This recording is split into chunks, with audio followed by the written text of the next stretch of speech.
வார்த்தை கொண்டு நிறைவேற்றலும் நீர் பேசும் நாங்கள் கேட்கிறோம். இயேசு கிறிஸ்துவின் நாமத்தில் ஜெபிக்கிறோம் நல்ல பிதாவே. ஆமென் ஆமென். அல்லேலூயா. கர்த்தரோடு கவனிங்கள். இந்த பாடலை எழுதினவர் ஏசன்னா என்ற ஒரு தேவ மனிதர். கடந்த காலத்தில் அவர்கள் கட்டின ஒரு ஆலயத்தில் கர்த்தருடைய ஊழியம் செய்வதற்காக நான் புறப்பட்டிருந்தேன். அன்றைக்கு அவர்கள் சொன்ன சாட்சி என்னை அதிர வைத்தது, ஆச்சரியப்பட வைத்தது. அவர் எழுதின ஒரு பாடல் தான் இந்த பாடல். இயேசு ரத்தமே ரத்தமே ரத்தமே. இந்த பாடலை எழுதினவர் ஏசன்னா என்ற ஒரு தெய்வ மனிதர். இவர் சிறு வயது முதல் கொண்டு ஒரு பாவமான ஒரு வாழ்க்கையின் பின்னணியில வளர்ந்தவர். அவருடைய தகப்பனார், அவருடைய மூதாதையர்கள், அவருடைய தாத்தா ஒரு ஆட்டை உயிரோடு அந்த ஆட்டின் கழுத்தை கடித்து அதனுடைய ரத்தத்தை குடிப்பார்கள். அப்படி தெய்வத்தின் அதிக தீராத வைராக்கியத்தின் பின்னணியில வளர்க்கப்பட்டவர்தான் இந்த ஏசன்னா என்ற தெய்வ மனிதர். இவர் பிறந்தார், வளர்ந்தார். இவருடைய பிள்ளைகள் முதல் கொண்டு 7 வயது நினைக்கிறார். அந்த வயது முதல் கொண்டு இவரையும் மீறி ரத்த வாந்தி வர ஆரம்பித்தது. ரத்தமாய் இவர் வாந்தி செய்ய ஆரம்பித்தார். இப்படி ரத்தமாய் இவருக்கு வாமிட்டு வரும் பொழுது இதை சரி செய்வதற்கு எத்தனையோ மருத்துவமனைகள், எத்தனையோ பெரிய பிரபலமானவர்கள், பெரிய கோடீஸ்வர குடும்பத்தை பிறந்தவர், பெரிய மில்லெல்லாம் இவருக்கு இருக்கிறது. எத்தனையோ பணங்களை செலவு செய்து மருத்துவமனைக்கு போனார்கள். மருத்துவர்கள் சொல்லிவிட்டார்கள், இதை சரி செய்ய எங்களால் இயலாது. இவர்கள் இந்த பணத்தை வைத்துக் கொண்டு பெரிய பெரிய மந்திரவாதி, பெரிய பெரிய விக்கிரகங்கள், பெரிய பெரிய கோவிலுக்கெல்லாம் சென்று இதை சுகமாக்க வேண்டும் என்று தன் தெய்வத்திடத்தில் முறையிட்டார்கள். தெய்வத்திற்காக எல்லாவற்றையும் செலவு செய்தார்கள். ஆனால் எந்த தெய்வம் இவர்களை சுகமாக்கவில்லை. போன எல்லா மந்திரவாதிகள் சொன்னார்களா, இவர் முன்னாடி செஞ்ச பாவம் தான் இப்ப கர்மத்தை போல இவரை பின்தொடர்ந்து வருகிறது என்று மனிதர்கள், மந்திரவாதிகள் சொல்லி அனுப்பினார். அது முதல் கொண்டு தகப்பனாரும் தாயாரும் உடன் பிறந்தவர்களும் சொன்ன ஒரு வார்த்தை என்ன தெரியுமா? இது இவன் செய்த கர்மம், இது இவன் செய்த கர்மம் என்று எல்லாரும் இந்த ஏசன்னாவை வெளியே துரத்து விட்டார்கள்.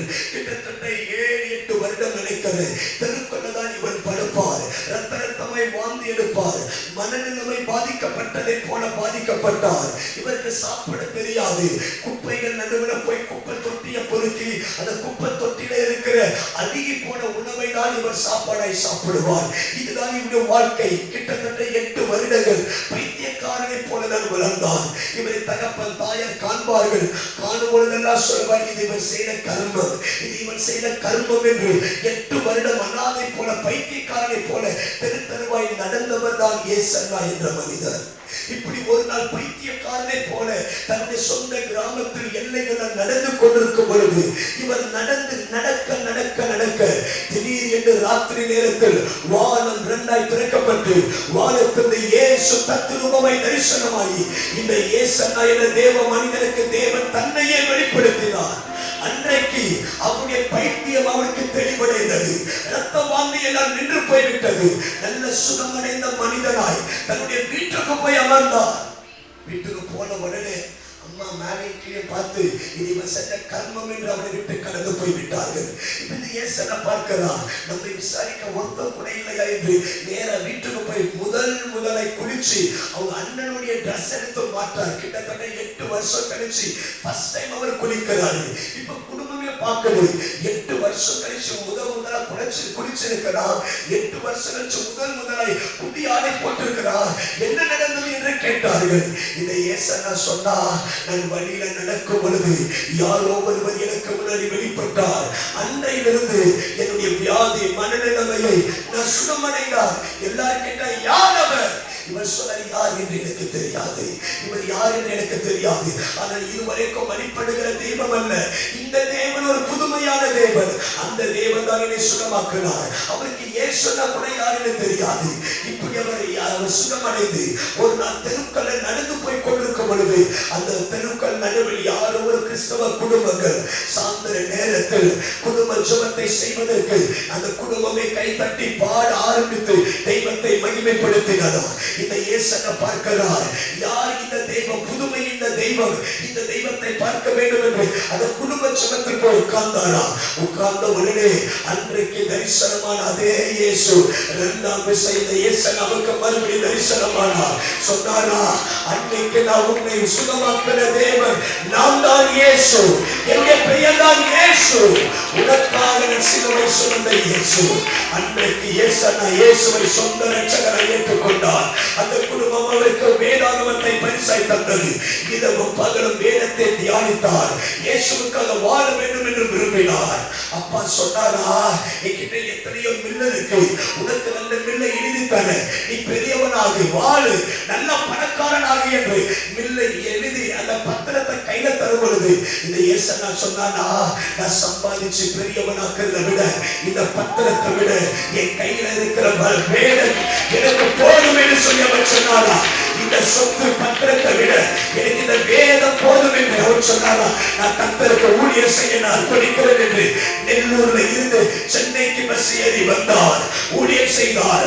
மொழி தெரியாத இடத்தில் இயேசுவை பிரசங்கம் பண்ணார். இவர் ஊழியம் செய்ய ஆரம்பித்தபோது தேவ மகிமை எழுந்திருந்தது. இவர் செய்த ஊழியத்தை கண்ட அவர் குடும்பத்தை சார்ந்த 70 பேர் ஒரு பிரசங்கம் செய்யாமலே 70 பேர் ரட்சிக்கப்பட்டார்கள். சொந்த ஒரு கிராமத்தில் சபையை கட்டினார். நெல்லூர் பகுதியில் சபை கட்டப்பட்டது. ஆந்திரம் முழுவதும் எல்லா மாநிலத்திலும் சபை கட்டப்பட்டது. லட்சங்கள் அமரக்கூடியதான ஒரு சபையை தேவன் கட்டி முடித்தார். அந்த சபைக்கு நான் மோகன் சிலாசரஸ் ஒவ்வொரு வருடமும் போவார்.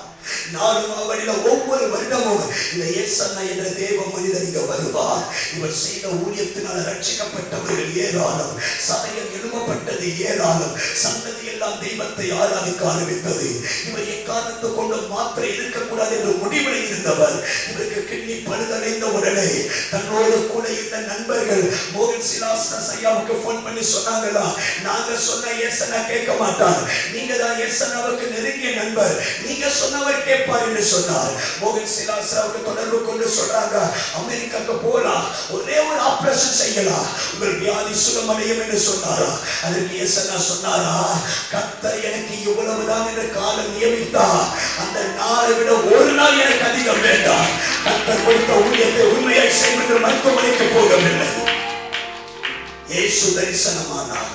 இயேசு சொன்னாரா, அடுத்த நாள் சாயந்தரம் 6 மணிக்கு நீ ராஜ்யத்துக்கு வருவேன்னு கர்த்தர் சொன்னாராம். காலையில சாயந்தரம் எழுந்து நல்லா குளிச்சு ரெடியாகி டேபிள உட்கார்ந்து ஒவ்வொருத்தருக்கும் போன் பண்றாரு. இன்னைக்கு சாயந்தரம் 6 மணிக்கு கர்த்தர் என்னை பரலோகத்துக்கு கொண்டு போகிறார். மோகன் சிலாசரஸ்க்கு போன் பண்றாரு. இன்னைக்கு சாயந்தரம் 6 மணிக்கு கர்த்தர் என்னை பரலோகத்துக்கு கொண்டு போகிறார். இவர் சொன்ன வண்ணமாய் சிரித்த முகத்தோடு குளித்து முடித்து ஜெபசிந்தனையோடு சேர்ல உட்கார்ந்து கர்த்தாவே உனக்கு ஸ்தோத்திரம் என்று தெய்வத்தை ஆராதிக்க சிரிச்ச முகத்தோடு இயேசன்னா பரலோக ராஜ்யத்துக்கு போனார். அவர் சொன்ன அதே நேரத்தில் அவர் ஜீவன் அவரை விட்டு பிரிந்தது. இதை கண்ட தேசமெல்லாம் ஆச்சரியப்பட்டது. இயேசன்னாவை போல ஒரு தேவ மனிதன் இந்த உலகத்தில் இல்லை என்று ஆச்சரியப்பட்டார்கள்.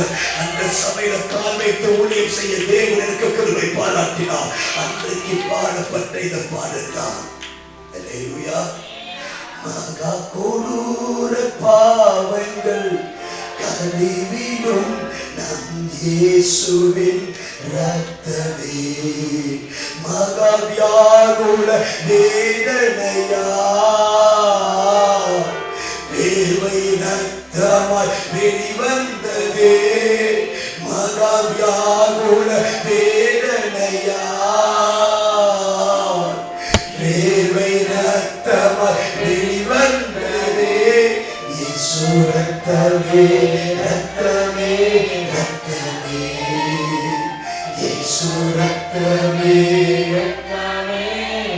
எல்லாரும் கையை சொல்லுவோமா, இயேசு ரத்தமே ரத்தமே ரத்தமே, இயேசு ரத்தமே ரத்தமே. எல்லாரும் கண்களை மூடி, இயேசு ரத்தமே ரத்தமே ரத்தமே, இயேசு ரத்தமே ரத்தமே ரத்தமே.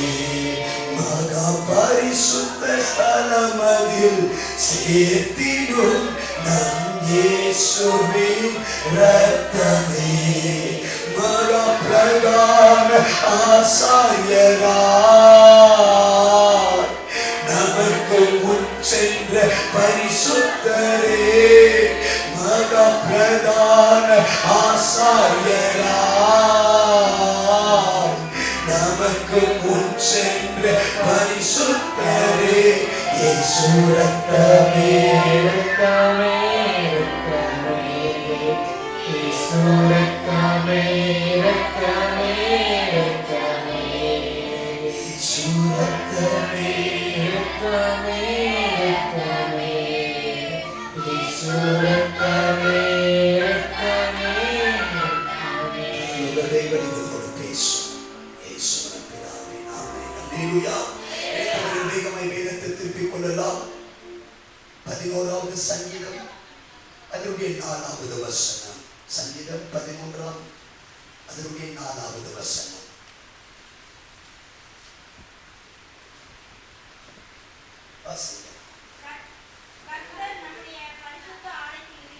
கர்த்தர் தம்முடைய பரிசுத்த ஆலயத்தில் இருக்கிறார். கர்த்தருடைய சிங்காசனம் பரலோகத்தில் இருக்கிறது. மனுபுத்திரனை பார்க்கிறது, சோதித்தறிகிறது. இன்னொரு செயலாளர் சேர்ந்து வாசிகள். கர்த்தர் தம்முடைய பரிசுத்த ஆலயத்தில் இருக்கிறார். இன்னொரு செயலாளர் சொல்லுங்க. கர்த்தர் தம்முடைய பரிசுத்த ஆலயத்தில் இருக்கிறார். இன்னொரு செயலாளர் சொல்லுங்க.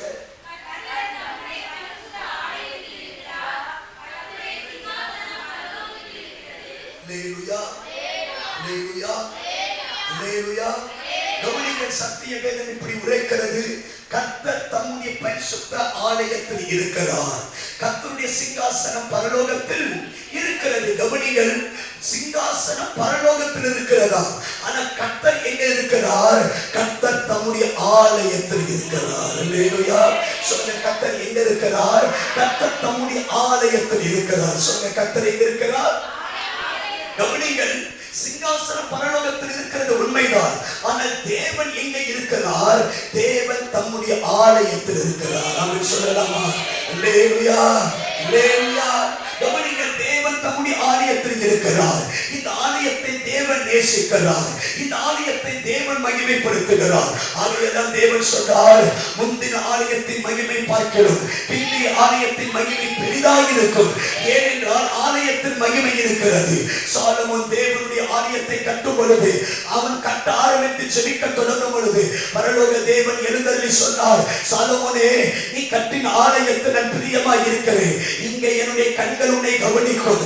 இங்கே செய்யப்படுகிற ஜெபங்களுக்கு என் செவிகள் கூர்மையாய் கவனிக்கும். இங்கே நான் விரும்பினபடியால் என் இருதயமும் என் கண்களும் என்னாலும் இங்கேயே தங்கியிருக்கும். கவனிங்கள், தேவன் தம்முடைய ஆலயத்தில் இருக்கிறார். அல்லேலூயா. சொல்லுங்க, தேவன் எங்க இருக்கிறார்? சத்தமா சொல்லுங்க, தேவன் எங்க இருக்கிறார்? அவருடைய ஆலயத்தில் இருக்கிறார். அல்லேலூயா.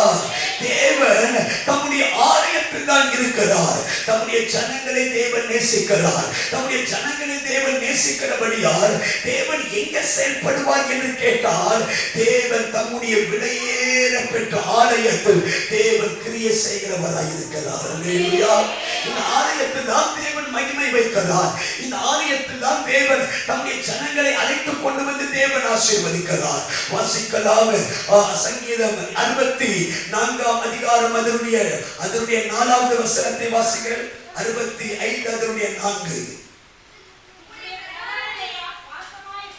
வாசமாய் இருக்கும்படி பாக்கியவான் உம்முடைய பரிசுத்த ஆலயமாகிய உம்முடைய வீட்டின் நன்மையினால்.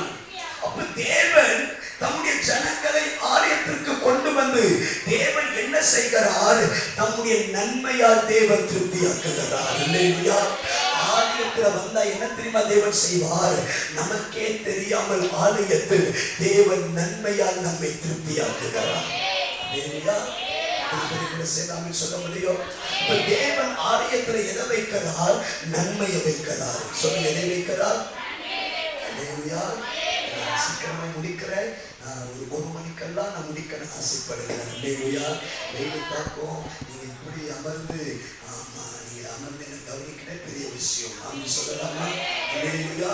சீக்கிரமாய் முடிக்க ஆசைப்படுகிற ஜபத்தோடு கவனிங்கள். அப்ப ஆலயத்தை தேவன் என்ன செய்கிறார்? நன்மையினால் திருப்தியாக்கக்கூடிய தம்முடைய ஜனத்தின் சுதந்திரத்தை தேவன் விரும்புகிறபடியால் தேவன் தம்முடைய பிள்ளைகளை ஆலயத்திற்கு கொண்டு வந்து நன்மையால் தேவன் திருப்தியாக்குகிறார். ஏன்? ஆலயம் என்றால் தேவனுக்கு பிரியம், ஆலயம் என்றால் தேவனுக்கு விருப்பம், ஆலயம் என்றால் தேவனுக்கு ஆசை. ஆகையால் தேவன் சொன்னார், ஓ துன்மார்க்க நீதிமான்கள் சபைகளில் நிலை நிற்பது இல்லை. ஓ துன்மார்க்க நீதிமான் சபையில நிலை நிற்பதில்லை. யார் நிலை நிற்க முடியும்? ஒரு நீதிமான் தான் சபையில நிலை நிற்க முடியும். ஆகையால் தேவன் சபைகள்ல துன்மார்க்கனை அல்ல நீதிமான்களை தான் உறுதிப்படுத்துகிறார். அந்த நீதிமானை தான் தேவன் ஆசீர்வதிக்கிறார். இப்படி சபையில் கர்த்தர் என்ன செய்கிறார்?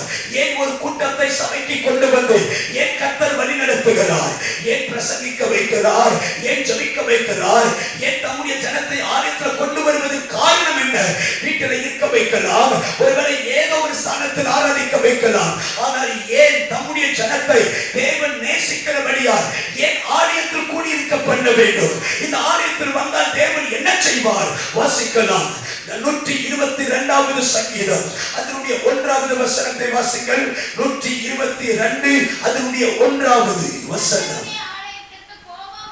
கர்த்தருடைய ஆலயத்திற்கு போவோம் வாருங்கள் என்று எனக்கு அவர்கள் சொன்னபோது அல்லேலூயா.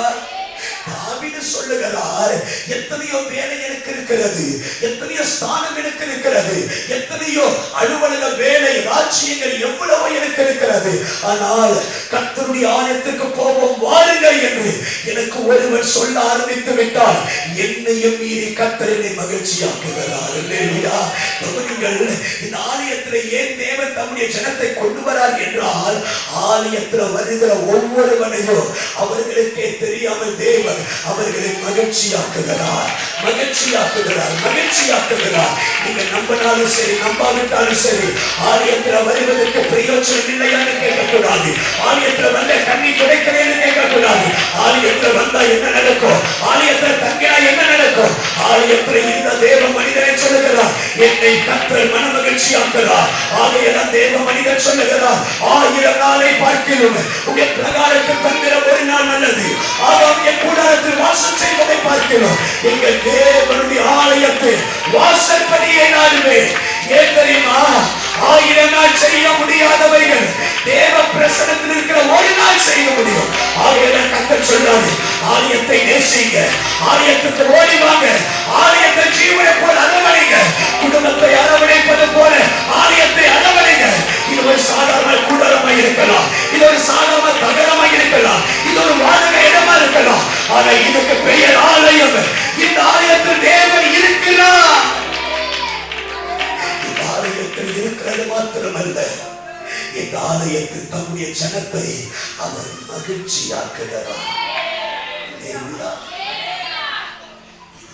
அந்நாள் தன் மலடி மலடி என்று உலகமும் கூட இருந்தவர்கள் அவரை ஏளனப்படுத்தும் பொழுது அந்நாளுக்கு தெரியும் அப்படியே துக்கத்தை மாற்றுகிற ஒரு இடம் இருக்கிறது என்று நேராய் அங்கிருக்கிறவர்களை தேடாமல் நேராய் கர்த்தருடைய ஆலயம் எங்கே என்று ஓடி போய் மனக்கசந்த அழுவு இருதயத்தை ஊற்றி தேவனோடு சஞ்சரித்து தேவனை அழுது ஜெபிச்ச பாருங்க.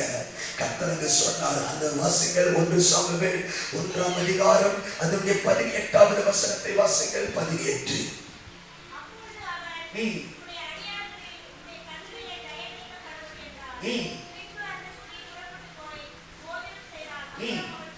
அப்புறம் அவள் எல்லாரும் சொல்லுங்க துக்கமுகமாய், சொல்லுங்க துக்கமுகமாய். ஆலயம் என்ன செய்யும்? என்னை மகிழ்ச்சியாக்குற ஆலயம் என்ன தெரியுமா செய்யும்? நான் துக்கமுகமாய் வந்தான் என் துக்கத்தை மாற்றக்கூடிய இருந்தான் கர்த்தருடைய ஆலயம். இன்னைக்கு சகோதரி, ஒருவேளை எந்த துக்கமுகத்தோடு நீங்க அமர்ந்து இருக்கிறீங்க? ஒருவேளை கடன் என்ற துக்கமுகமா, வியாதி என்ற துக்கமுகமா, எல்லாரும் கைவிட்டார்கள் என்ற துக்கமுகமா, எனக்கு பிள்ளை பிறக்கவில்லை என்ற துக்கமுகமா, கடல்ல சாகிறேன் என்ற துக்கமுகமா, எனக்கு நல்ல வருமானம் என்ற துக்கமுகமா, இன்னைக்கு ஆலயத்துக்கு வரும்பொழுது எந்த துக்கமுகத்தோடு இன்னைக்கு நீங்க தெய்வத்தை ஆராதிக்கிறீங்க? உங்களுக்கு ஒரு நற்செய்தி சொல்லுகிறேன். ஆலயத்தில் வருகிறவருடைய முகத்தை அல்லங்களுடைய முகத்தை இருப்பதில்லை. இனி அவர்கள் துக்கமுகமாய் இருப்பதில்லை. ஒரு நிமிடம் எல்லாரும் சொல்லிக்க பார்க்கலாம். எல்லாரும் சொல்லிக்க பார்க்கலாம். எல்லாரும் சொல்லிக்க பார்க்கலாம். என் துக்க முகங்கள் மாறட்டும். என் துக்க முகங்கள் மாறட்டும். என் கண்ணீரின் முகங்கள் மாறட்டும். எதற்காக துக்க முகத்தோடு இனி ஆராதிக்கிறோம்? கொஞ்சம் சொல்லிக்கல சொல்லிக்கல சொல்லிக்கல சொல்லிக்கல. இயேசுவே என்று கூப்பிடுங்கள. ராஜா என்று கூப்பிடுங்கள.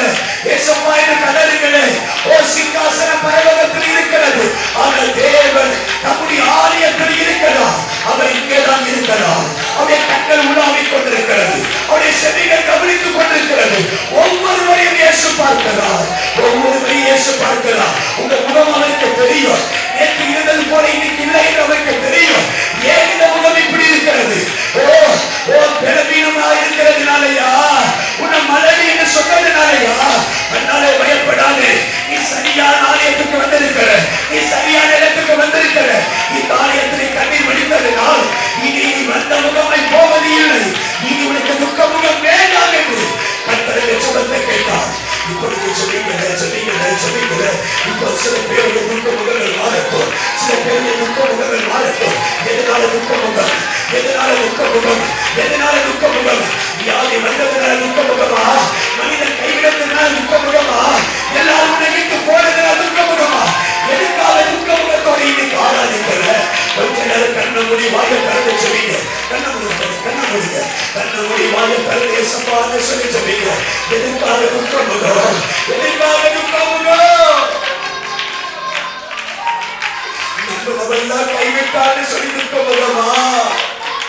ஆசைப்பட்ட என் வாழ்க்கைப்பட்ட என் வாழ்க்கையை விட்டு கைவிதி போய்விட்டது. இதற்காக துக்க முகத்தோடு வந்திருக்கிற திருமணம் மையத்துல வருடம் என் நிலைமை இப்படியே போயிட்டு இருக்கு. இந்த கிராமத்தில் நான் சாதாரணமான ஒரு வாழ்க்கை. இதனால அவனுக்கு துக்க முகமா வந்ததா? இன்னைக்கு செவிகள அந்த துக்க முகம் இனி இருக்காது. அந்த துக்க முகம் இனி இருக்காது. அந்த துக்க முகம் இனி இருப்பதில்லை. அந்த துக்க முகம் இனி இல்லை. அந்த துக்க முகம் இல்லை. அந்த துக்க முகம் இனி இல்லை. அந்த துக்க முகம் இனி இல்லை. அந்த துக்க முகத்தை தேவன் மாற்றுகிறார். இனி துக்க முகமாய் இருப்பது இல்லை. துக்க முகமாய் இருப்பது இல்லை. துக்க முகமாய் இருப்பது இல்லை.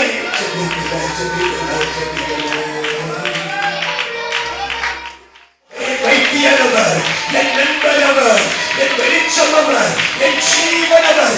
அவருக்கு தெரியும் எப்ப என் துக்க முகத்தை மாற்றணும் என்று எனக்கு தெரியும். அவருக்கு தெரியும் எப்ப என் கணவரை தொடரும் என்று தெரியும். அவருக்கு தெரியும் எப்ப என் நண்பத்தை திறக்கணும் என்று தெரியும். நான் ஆலயத்துக்கு வருவதில் முகாந்திரம் என்ன? இனி என் முகம் துக்க முகமாய் இருப்பது இல்லை. துக்க முகமாய் இருப்பது இல்லை. துக்க முகமாய் இருப்பதில்லை.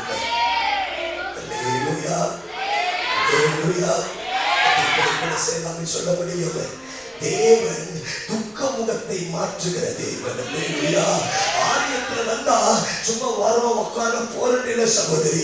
நமக்கே தெரியாம தேவன் நம்மை மகிழ்ச்சியாக்கி, நமக்கே தெரியாமல் ஆண்டவர் உள்ளர கால வச்சவுடனே எந்த முகத்தோடு வரும் என்று பரலோக தேவன் அறிந்திருக்கிறார். துக்க முகமா, வியாதி முகமா, விலகின முகமா, வேதனை முகமா, இது எல்லாவற்றையும் கண்ணோக்கமாய் பார்க்கிறவர். உள்ள வந்தவரே துக்க முகத்தை பார்க்கிற தேவன் அந்த முகத்தை ஆசீர்வதிக்க வருது. வெளியே போக வருது. இனி துக்க முகமாய் இருப்பது இல்லை.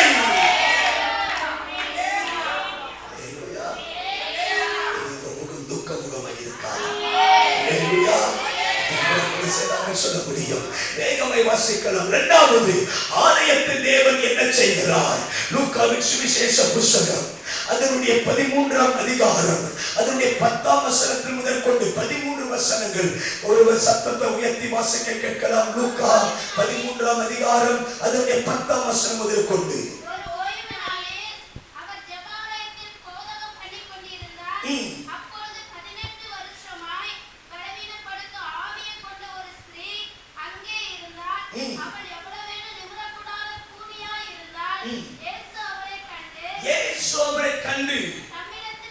தம்மிடத்தில் அழைத்து, ஸ்திரீயே, உன் பலவீனத்தில் விடுதலையாக்கப்பட்டாய் என்று வைத்தால் உடனே அவன் நிமிர்ந்த தேவனை மகிமைப்படுத்தினார். அல்லேலூயா. கவனிங்கள், இரண்டாவது இயேசு என்ன செய்தார்? ஒரு நாள் இயேசு தம்முடைய ஆலயத்தில் அவர் பிரசங்கித்துக் கொண்டிருக்கும் பொழுது பலவீனமானவனை இயேசு கண்டார். கவனிங்க, இயேசு வார்த்தை பேசிக் கொண்டிருக்கும் பொழுது எல்லாரும் நினைச்சாங்க இயேசு பேசிக் கொண்டுதான் இருக்கிறார். ஆனா இயேசுவுக்கு மட்டும்தான் தெரியும், நம் பிரசங்கித்துக் கொண்டிருக்கும் பொழுது நம் யாரை பார்க்கிறது தெரியுமா? பலவீனர்களை தேவன் பார்க்கிறார். பலவீனப்படுத்துமாவை கொண்டிருக்கிற கூலிய தேவன் பார்த்தார். அவரை பார்த்து சொன்னார், தம்மிடத்தில் அழைத்துக் கொண்டு வர சொல்லி அவர்களை தம்முடைய கைகளை வச்சு சொன்னார், உன் பலவீனத்தில் நீ சுகமாக என்று சொன்னார். உடனே அவர் சுகமடைந்தார். இரண்டாவது, இயேசு ஆலயத்தில் என்ன செய்கிறார் என்று கேள்வி கேட்டார். இயேசு ஆலயத்தில் பலவீனரை பார்த்து சுகமாக்குகிறார். இரண்டாவது, இயேசு ஆலயத்தில் என்ன செய்கிறார்னா, இயேசு பலவீனனை தேடி கண்டுபிடித்து சுகமாக்குகிறார். எனக்கு எத்தனையோ சாட்சிகளை சொல்ல முடியும்.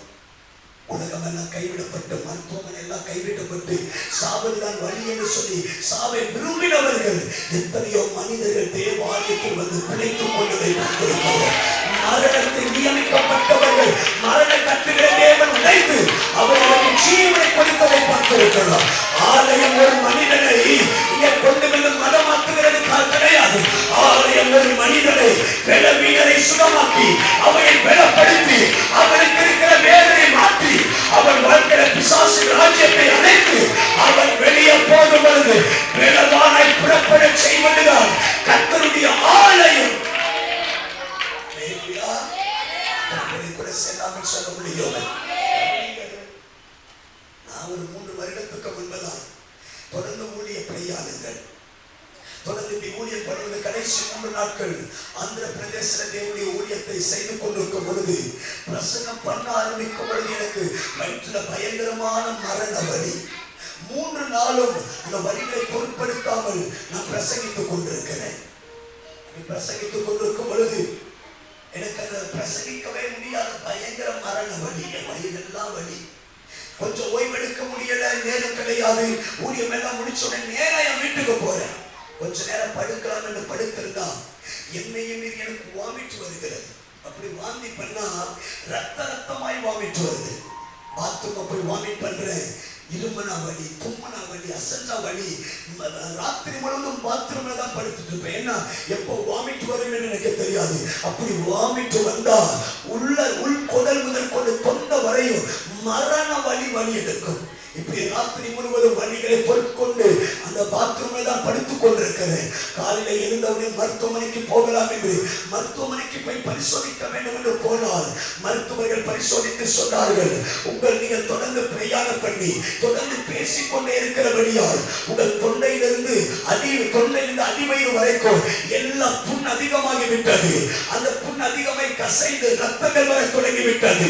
நீங்கள் அதிக சாப்பிடாதனால் பிரசவிக்கிறதுனால் இந்த சரீரம் முழுவதும் மரண வேதனை, இதனால் தான் வாமிட் வருகிறது. மறுபடியும் பரிசோதிக்கலாம் என்று பரிசோதித்தார்கள். பரிசோதித்தவர்கள் சொன்னார்கள், உங்களுக்கு அந்த பித்தப்பையில் அந்த பாலிப்ஸ் என்ற சில கட்டிகள் தோன்றி அந்த பித்தப்பை முழுவதும் கற்களும் கட்டிகளும் பெருகிவிட்டது. இந்த பித்தப்பை ஆபரேஷன் செய்து எடுக்கணும். உங்களுக்கு இனி பித்தப்பை இருக்கக்கூடாது. மறுபடியும் பரிசோதித்தவர்கள் சொன்னார்கள், இந்த கிட்னி முழுவதும் ஸ்டோன் ஃபார்ம் ஆகியிருக்கு. 14 mm 18 mm இப்படி அநேக ஸ்டோன் ஃபார்ம் ஆகிவிட்டது. இதுவும் ஆபரேஷன் செய்துதான் எடுக்கணும். மறுபடியும் பரிசோதிக்கலாம் என்று பரிசோதித்தால் இந்த எலும்பெல்லாம் பாதிக்கப்பட்டிருக்கிறது. ஏன் இந்த எலும்பு பாதிக்கப்பட்டது என்று எனக்கு தெரியவில்லை. ஆனால் மறுபடியும் பரிசோதிக்கலாம் என்று உள்ளுக்குள் இருக்கிற கட்டியை பரிசோதித்து பெங்களூர் பெரிய மருத்துவமனைக்கு ரிப்போர்ட் அனுப்பினார். ரிப்போர்ட் கையில வந்த உடனே என்னை அழைத்து டாக்டர் சொன்னார்கள், உங்களுக்கு அல்சர் ஃபார்ம் ஆயிருக்கு.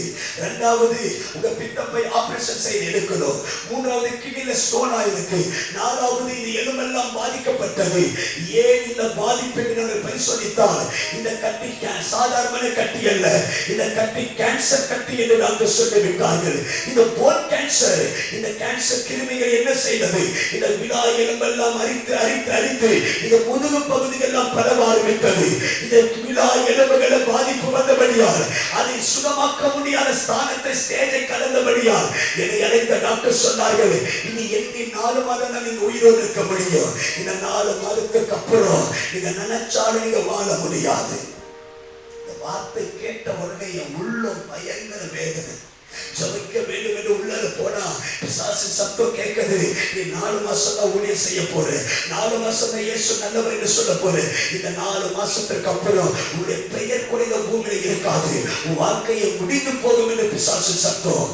நான் என்ன செய்வேன்? டிராவல் போனா பஸ்ல ஏறி இறங்கினா என் எலும்பு சத்தம் விடுவது எனக்கு கேட்கும். 2 வீலர் டிராவல் பண்ணும்போது ஒரு ஸ்பீட் பிரேக்கர்ல ஏறி இறங்கினா என் உள்ள சத்தம் விடுகிறது எனக்கு கேட்கும். இந்த கேன்சர் கிருமிகள் என் சரீரம் எல்லாம் விளைவிடப்பட ஆரம்பித்தது, இது தாக்க ஆரம்பித்தது. இப்ப எனக்குள்ள ஒரு முடிவெடுக்கிற, சாகதான போகிறோம். நான் சாகிறதையே பண செலவு செய்து மருத்துவமனையில் அட்மிட் ஆகி மருத்துவமனையில ஏன் சாகணும்? எனக்கு ஒரு ஆசை, நான் சாகிறதுதான் சாகிறேன், இயேசு நல்லவர் என்று சொல்லி இந்த வெளிப்படத்தில் சொல்லுவோம். இயேசுதான் உலக ரட்சகர், அவர்தான் மனிதனுக்காக ஜீவனை தந்தவர். நான் சாகிற இடம் கர்த்தருடைய ஆலயத்தில் சாக வேண்டும் என்கிற விருப்பம். அந்த ராத்திரி பஸ் ஏறி நேரா சென்னையில 3 நாள் மீட்டிங். ஒரு பிரசங்கம் பண்ணா என்னை கட்சி 4 கட்சி நினையும். அல்லேலூயா ஆமென் சத்தமிட்டு பேசலாம். வாயில ரத்தமாய் வரும். ஒரு பிரசங்கத்துக்கு 4 கட்சி பண்ண ஆரம்பிக்கும். இப்படிதான் என் வாழ்க்கை முழுவதுமாய் கிட்டத்தட்ட 4-5 மாதங்கள் தெருவாய் ஒவ்வொரு வீட்டில பேசுவேன்.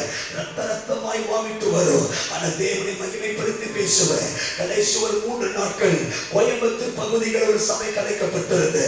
2 நாளும் மரண வேதனையோடு பேசி 3ஆம் நாள் இரவு பிரசங்கம் முடிச்ச உடனே ஜெப நேரம் வந்தது.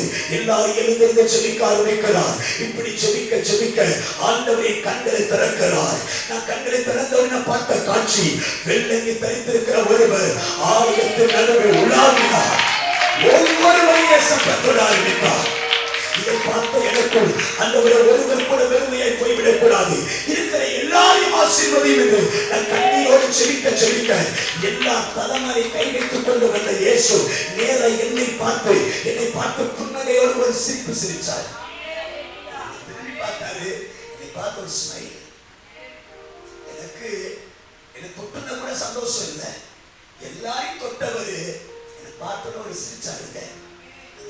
சிரிப்புல சொல்லாமைய 1000 வாக்குத்தத்தங்கள். இந்த சிரிப்பை சொல்லாம சொன்னாரு, உன்னை அழைத்ததுனால், ஊழியத்தின் சுகத்தை விரும்புகிறதுனால், உன்னை முடிவு பறி நடத்துகிறவன். இந்த சிரிப்பு சொல்லாமைய 1000 வார்த்தைகள். எனக்கு அந்த பிரசனம் பண்ண ஜெபிக்க மனையில மைக்க நேரா ஆஃப் பண்ணி நேரா ரூமுக்கு போய், பாவியான எம்மனை கிருபையா இருந்தீரே, என்னையும் பார்த்தீங்களே, ஸ்தோத்திரம் என்று பரலோக தேவனுக்கு மகிமைப்படுத்தி ஸ்தோத்திரம் பண்ணுவதா எனக்கு உணர்வு வருது. இதுவரைக்கும் இருந்த வலிகள் என் சரீரத்தில் இல்லை, இதுவரைக்கும் மரண வேதனை என் சரீரத்தில் இல்லை.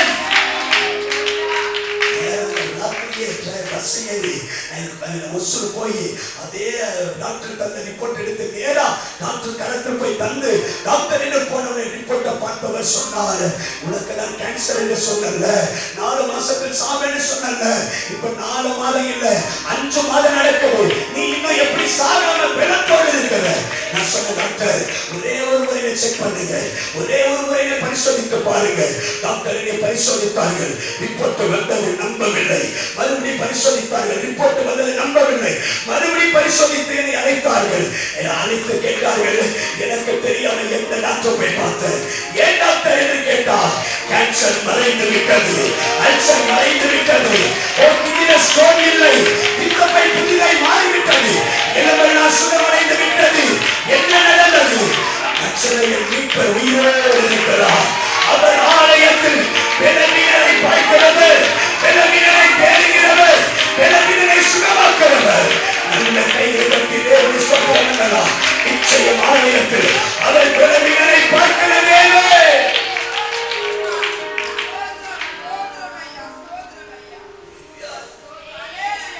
அவர் சும்மா வேடிக்கை பார்க்கிறவர் இல்லைங்க.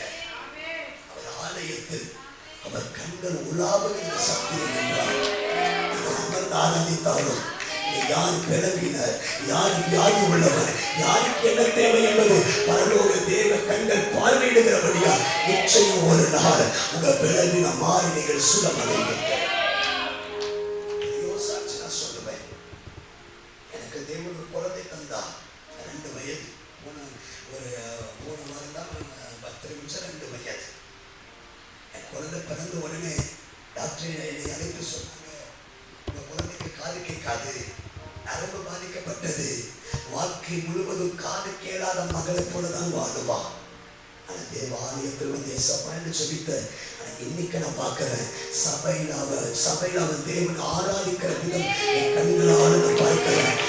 எப்போ வெளியான சபைக்கு போனா சர்ச்சுக்கு போனா ஏசப்பா ஏசப்பா அவன் காது தேவ சத்தங்கள் கேட்கிற வண்ணமாய் ஏசப்பா ஏசப்பா ஏசப்பா என்று எங்களோடு கூட அவர் பேசுகிற விதத்தை கண்டு நான் திரும்பி பார்க்கிறேன்.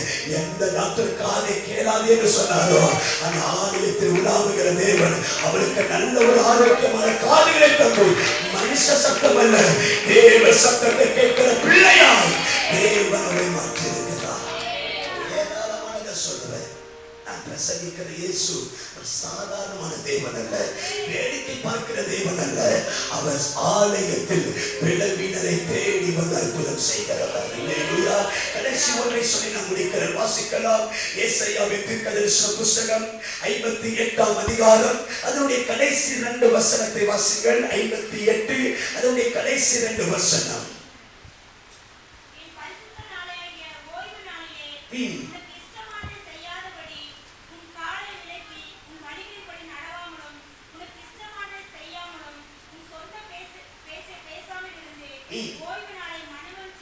ஓய்வு நாளை மனமகிழ்ச்சி நாள் என்றும்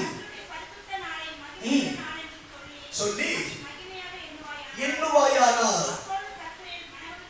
மனமகிழ்ச்சியாய் இருப்பாய். எல்லாரும் சேர்ந்து சொல்லுங்க. பூமியின் உயர்ந்த ஸ்தலங்களில் உன்னை ஏறி இருக்கும்படி பண்ணி.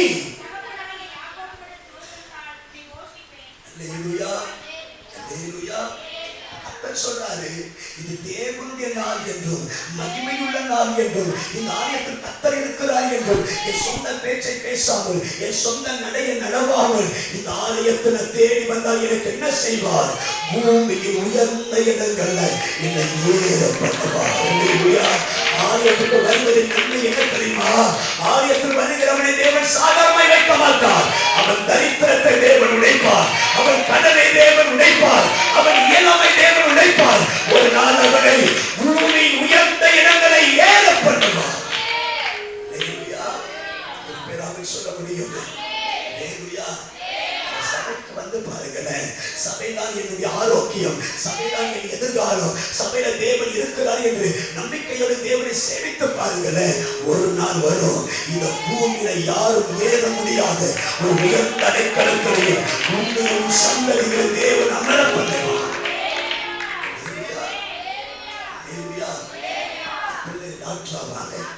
பிள்ளைகள் கலெக்டர் ஆவாங்க.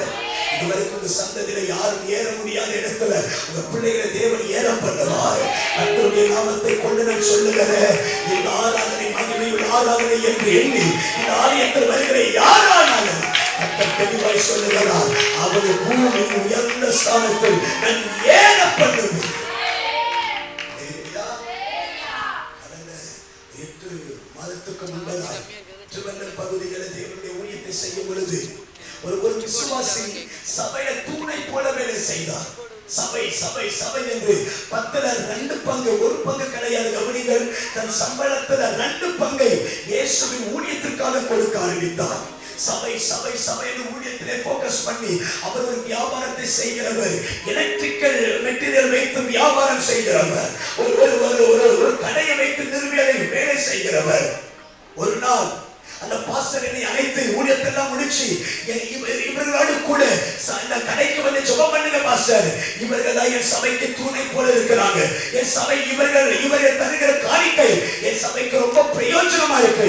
இவர்கள் வியாபாரத்தை ஆசீர்வதிங்க என்று என்னை அவருடைய கடைக்கு கொண்டு போனார்கள். அப்ப கடைக்கு போன உடனே அந்த மனிதர் சொல்றாரு, எனக்கு மாசம் 30,000 ரூபாயிலிருந்து ஒரு 50,000 எனக்கு எனக்கு எனக்கு எனக்கு வருமானம் வரும் பிரதர். அதுல தேவனுக்கு நான் தருவது ஒரு 10,000 ரூபாய் நான் தேவனுக்கு தருவேன். என்ன ஊழிய கட்டப்படணும் என்று ஆசை என்று ஜெபிக்க வேண்டும் என்று முற்பட்டார். நான் ஜெபிக்க ஆரம்பிக்கும் பொழுது பரலோக தேவ ஆவியானவர் இந்த கடையில் அசைவாதி ஆவியானவர் எனக்கு சொன்னார், நான் இந்த மனிதனை ஆசீர்வதிக்கிறேன். இவன் சபைக்கு செய்த தியாகத்தை நான் அறிந்திருக்கிறபடியால் நான் இவனை ஆசீர்வதிப்பேன். கர்த்தர் சொன்னார், நான் இவனை ஆசீர்வதித்தால் பரலோகத்துக்கு என்ன லாபம் என்று கேள் என்று சொன்னார். நான் அந்த மனிதனை பார்த்து சொன்னேன், கர்த்தர் உங்களை ஆசீர்வதித்தால் நீங்கள் கர்த்தருக்கு என்ன செய்வீங்க என்று கேட்டேன். அப்ப அந்த மனிதன் சொன்னார், இவ்வளவு நாளா நான் 10ல் 2 பங்கு தேவனுக்கு தந்தேன். ஆனா தேவன் என்னை ஆசீர்வதிச்சுட்டா 10ல் 6, 7 பங்கு நான் தேவனுடைய ஊழியத்துக்கு தருவேன் பொறுப்பனை செய்யலாம். ஜெபம் பண்ணி 8 மாசம் முடிஞ்சு நான் வந்தாச்சு. மறுபடியும் அதே திருவண்ண பகுதியில் ஊழியம் செய்ய புறப்பட்டு போனேன். இப்ப அதே சபையில ஊழியம் செய்து என்னை இன்னொரு இடத்துக்கு கொண்டு போனார். ஒரு பெரிய கம்பெனிக்குள்ள கொண்டு போனார். அதுல அந்த மனிதன் நின்று கொண்டு சொன்னார், அன்றைக்கு சொன்ன வார்த்தை வல்லமை கர்த்தரை ஆசீர்வதித்தார். எனக்கு அந்த இன்கமுடைய பேருவரை காண்பித்தார். அதுல பார்த்தது என்ன தெரியுமா? ஒரு மாதத்துக்கு மாசம் 3 கோடி ரூபாய் வருமானம் வந்தது. 3 கோடி ரூபாய் வருமானம் வந்தது. இப்ப சொல்றாரு, இதுல 6, 7 மடங்கு நான் கர்த்தருடைய ஊழியத்துக்கு தருகிறேன். இவர் சொன்னார், கர்த்தரை ஆசீர்வதித்தார். நான் எல்லா மிஷனரிகளையும் தாங்க வேண்டும் பொறுப்பனை செய்து இப்ப மாத சபை கட்டிக் கொண்டிருக்கிறார். தேவன் சபையில வருகிற தம்முடைய ஜனத்தை அவர் ஒரு நாள் உயர்ந்த அடைக்கலத்தில் வைப்பார். நான் வந்த இடம் சாதாரணமான இடம் அல்ல. நான் ஆராதிக்கிற இடம் சாதாரணமான இடம் அல்ல. இந்த இடத்தில் தேவன் இருக்கிறார். இந்த இடத்தில் கர்த்தர் உலாவுகிறார். என்னை ஆசீர்வதிங்க. என் துக்க முகத்தை சந்தோஷமாய் மாற்றுங்க. என்னை மகிழ்ச்சியாக்குங்க. என் பலவீனத்தை சுகமாக்குங்க. எனக்கு